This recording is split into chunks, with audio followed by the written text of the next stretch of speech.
Muraho Faustin, murakoze kuma uno mwanya. Nizere ko mumeze neza, mukomeje no kwirinda.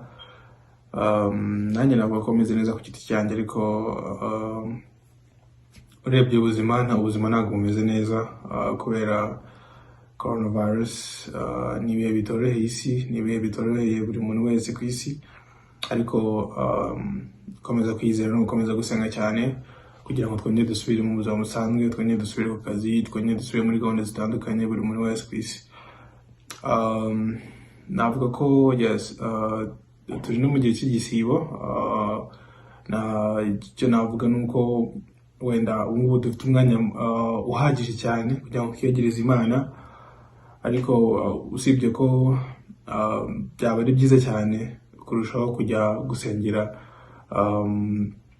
ku misigiti, ku nsengero zigiye zitandukanye turi hamwe twese, ariko ntabwo wenda bishoboka kubera bino bihe turimo bitoroshye. Ariko wenda icyiza navuga ni uko igihe cy'igisibo cyaje, dufite umwanya mwinshi cyane kurusha uko wenda twajya ku kazi ugataha utinze, cyangwa se ugataha ufite umunaniro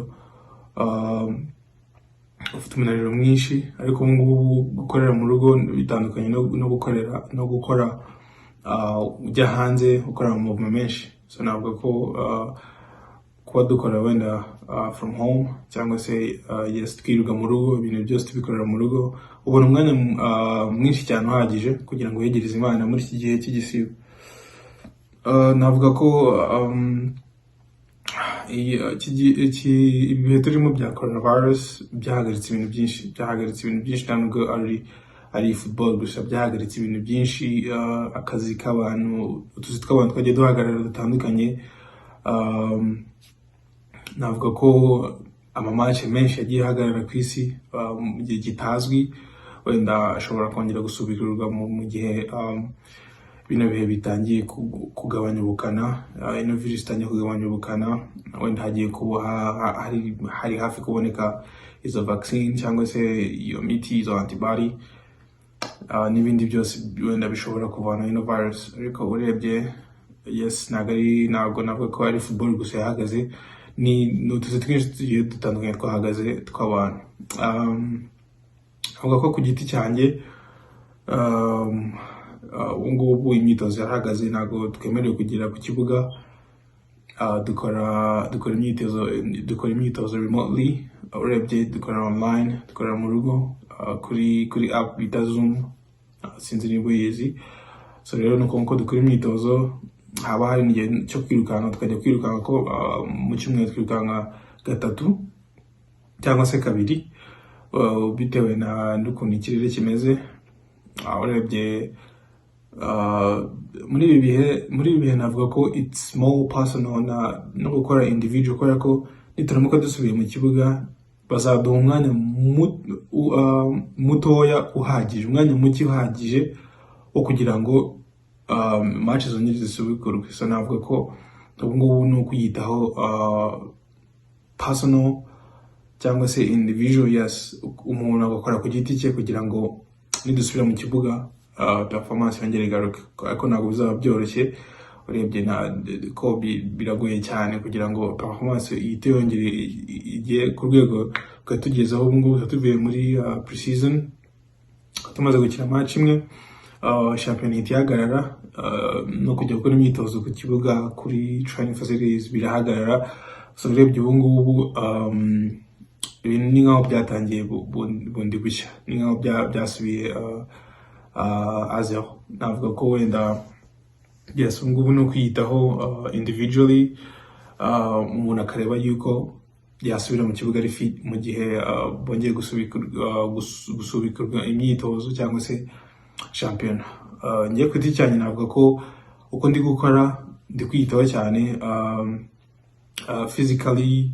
Wenda urebye ku maintaining the fitness aricyo kinini cyane umuntu yakwitaho muri ibi bihe. So nicyo navuga. Ikindi nagarukaho ni ibi bihe twagize bikomeye byagizeho ingaruka zitari nziza kuri ekonomi z'amakipe agiye atandukanye muri Europe, muri Amerika Latina, no muri Afurika. Navuga ko bagiye bakata abantu imishahara, andi makipe ntago ahembwa.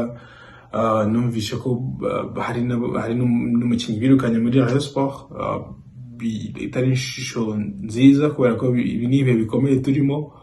Rero kugira ngo dufashanye bane tube hamwe, ibintu nk'ibi biri negative byakorwa ino virus ivuye mu nzira. So rero nimba turi mu gihe nk'iki pandemic, ukirukana umuntu, navuga ko it's a negativity. So rero ni ikintu kitari cyiza cyagaragaye kuri football yo mu Rwanda rusange, ntabwo ari kuri equipe yonyine, ni kuri football yo mu Rwanda muri rusange, kubera ko niho bigira efe, urabyumva. Rero kugira ngo dufashanye bane tube hamwe, ibintu nk'ibi biri negative byakorwa ino virus ivuye mu nzira. So rero nimba turi mu gihe nk'iki pandemic, ukirukana umuntu, navuga ko it's a negativity. So rero ni ikintu kitari cyiza cyagaragaye kuri football yo mu Rwanda rusange, ntabwo ari kuri equipe yonyine, ni kuri football yo mu Rwanda muri rusange, kubera ko niho bigira efe, urabyumva. Yes, abantu bagiye bakatwa imishahara, especially navuga ko on my team, to the whole teams to the whole league in the MLS and USL, ariko navuga kuri MLS cyane kuko niho batangiye kudukata imishahara. Batangiye kudukata imishahara barimo guproposinga hagati ya 50%, ariko yes, they were on 50% yo gukata umushahara mo kabiri, ariko ntabwo birashyirwa mu bikorwa. Bavuze yuko bizashyirwa mu bikorwa mu kwa gatanu, nyuma y'ibyumweru bibiri. Rero turategereje, tureba umwanzuro wafashwe, kubera ko bari badusabye ibitekerezo, bari badusabye MLSPA, sorry. Navuga ko MLSPA ni association nyine y'abakinnyi muri rusange muri MLS. So navuga ko so badusabye ibitekerezo, rero MLSPA igomba kubigeza kuri MLS, bagafata rero umwanzuro. Turategereje. Icyo navuga, yes, bino bihe byagize ingaruka zitari nziza kuri buri muntu wese ku tuzi dutandukanye. Then ikindi navuga, nagira wenda icyo ngezaho abanyarwanda muri rusange, no gukomeza kwirinda ko urebye u Rwanda rurimo the way they handle this pandemic ni byiza cyane, nubwo harimo kugaragara abantu bashyashya bari kurwara, ariko nta mpfu zihari, nta case nyinshi navuga ko zikabije zihari. So rero abantu barimo gukira nabo ni benshi. So navuga ko mu Rwanda they handling this thing like so serious and in a good way.